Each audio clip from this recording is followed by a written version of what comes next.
Okay, let's dive right into this. Welcome to today's Explainer, where we're going to completely demystify the absolute backbone of modern enterprise IT.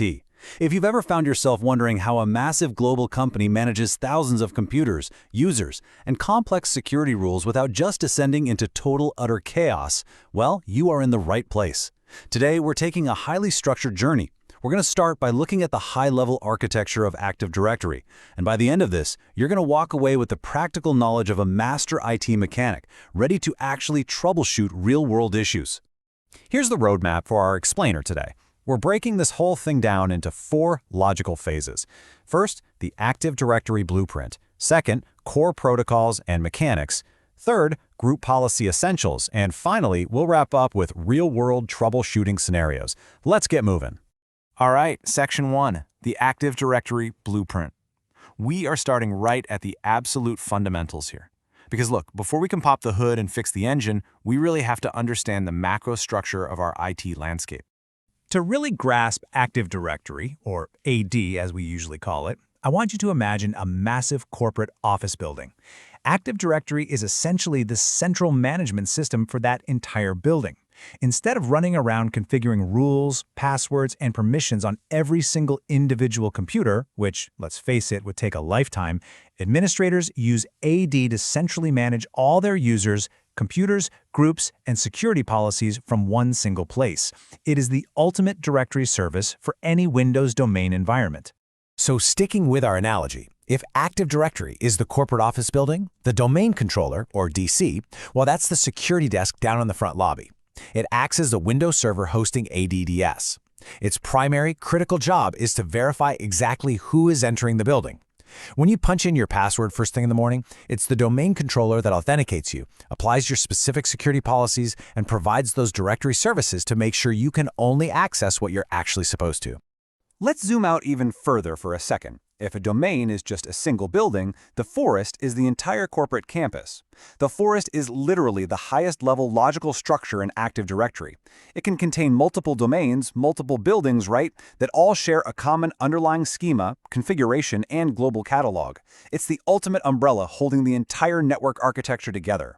Now, managing a massive directory requires some really specific roles just to avoid data conflicts. What's super interesting here is how this infographic breaks down the 5 FSMO roles, that's flexible single master operations, by their scope.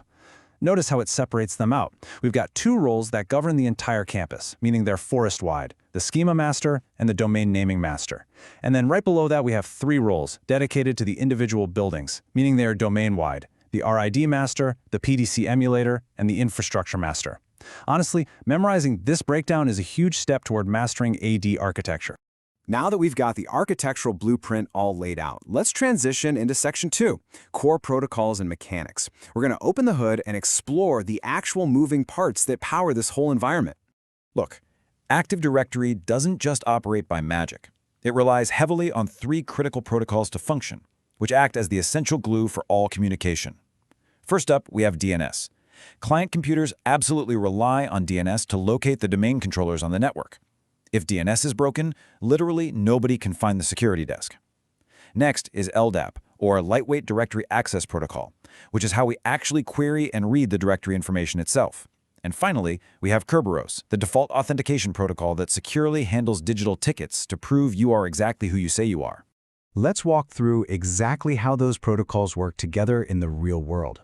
This step-by-step infographic brilliantly illustrates the life cycle of a user logging in. Step 1, the user enters their credentials. Boom. Step 2, the computer uses DNS to find the domain controller. Step 3, that domain controller authenticates the user using Kerberos and grabs their authorization info. And finally, Step 4, group policy is processed and the user gets access to the resources. It is this beautiful, seamless chain reaction, and it's all happening in milliseconds. But you might be wondering, where is all this data actually stored? That brings us to a very specific, incredibly critical file, ntds.dit. This is the main Active Directory database file, and it's resting right there on your domain controllers. Think of this file as the master ledger. Every single user, every security group, every computer object in your entire corporate environment, it all lives inside this specific database file. And because you likely have multiple domain controllers, multiple security desks, they all need to share the exact same ledger, right? This is a process called AD replication. It's the absolutely vital process of synchronizing directory changes between domain controllers to keep your data perfectly consistent. If an admin resets a password on one DC, AD replication ensures the other DCs know about it immediately. Quick pro tip for you, administrators use a command called repadmin/rep summary to check on the health of this exact process. Moving right along into Section 3, Group Policy Essentials. So we know how users authenticate, but how do we actually enforce the rules of the company across thousands of different machines? That is exactly where group policy steps in.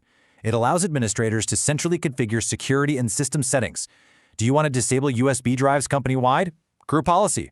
Forced a specific corporate desktop background? Group policy. And it's really worth noting that these policies are typically applied to OUs, or organizational units. Think of an OU kind of like a specific department container, like HR or sales, which allows you to apply tailored rules to neatly organized groups of objects. As an IT mechanic, you have to know how to manipulate these policies right from the command line. Let's look at two absolutely essential commands. If you just changed a rule and you need a computer to fetch those new rules immediately, you run gp update/force. And if a user is complaining that their rules are wrong or missing, you run gp result/r to display exactly which policies are currently applying to them. Keep these in your back pocket. These two commands are absolute lifesavers. Okay, theory time is officially over. It's time to pick up the pace and put on our hard hats. Section 4, Real-World Troubleshooting Scenarios. Let's see how well you can actually apply the blueprint we just covered. Here is your first scenario. This is a super common, high-stress situation, and quite frankly, a classic IT interview question. The help desk phone rings. A user simply cannot log into the domain. Based on what we've learned today, what exactly are you going to check first? You don't just guess, right? You follow the logic of the blueprint. You systematically run down this diagnostic checklist. First, network connectivity and DNS configuration. If the network is down or DNS can't locate the DC, the login fails instantly. Next, can the computer actually reach the domain controller? Then check the user status. Is the account locked out or maybe expired? And finally, time synchronization. This one is vital because if the computer's clock is too far out of sync with the server, the Kerberos ticketing system will flat out reject the login. No ticket, no entry. Let's crank up the difficulty a bit. Scenario 2. Two domain controllers are failing to replicate. The master ledgers are no longer syncing up, which means passwords changed on one server aren't updating on the other. This is a massive infrastructure issue. Where do you even start? This is where you pull out your heavy-duty mechanic tools.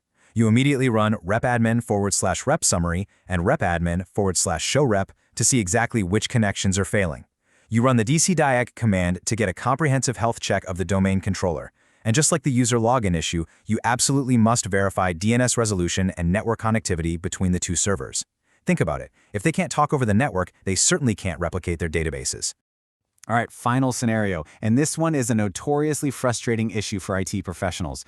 A user account unlocks and then almost immediately locks out again, repeatedly, all day long. How do you track down this ghost in the machine?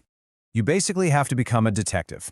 You start by using tools like account lockout status, or checking the domain controller security logs to identify the exact source machine causing the lockout. Once you find the device, look at the usual suspects. 9 times out of 10, it's a mapped drive clinging to cached credentials, an old mobile device relentlessly trying to sync an email with an outdated password, a scheduled task, or some background application. The system is just doing its job locking the account after too many bad attempts. Your job is to find the device that keeps aggressively trying the old key. So looking at this side-by-side comparison, the crucial point here is understanding the fundamental difference at the heart of everything we've talked about today. Let's break this infographic down. Authentication verifies who you are. That's what Kerberos is doing when you type in your password. But authorization determines what you can access once you're inside, and that is governed by your Active Directory groups and permissions. Never confuse the two. You can be successfully authenticated to get into the building's lobby, but entirely lack the authorization to open a specific office door. We have covered immense ground today, from the macro structures of forests and domains, all the way down to command line troubleshooting with repadmin and gp update. You now have the foundational knowledge of how the IT engine works and the mechanics toolkit to diagnose it when it breaks. So I'll leave you with this final provocative thought. Now that you truly understand the Active Directory blueprint, what will you build or fix first in your own environment?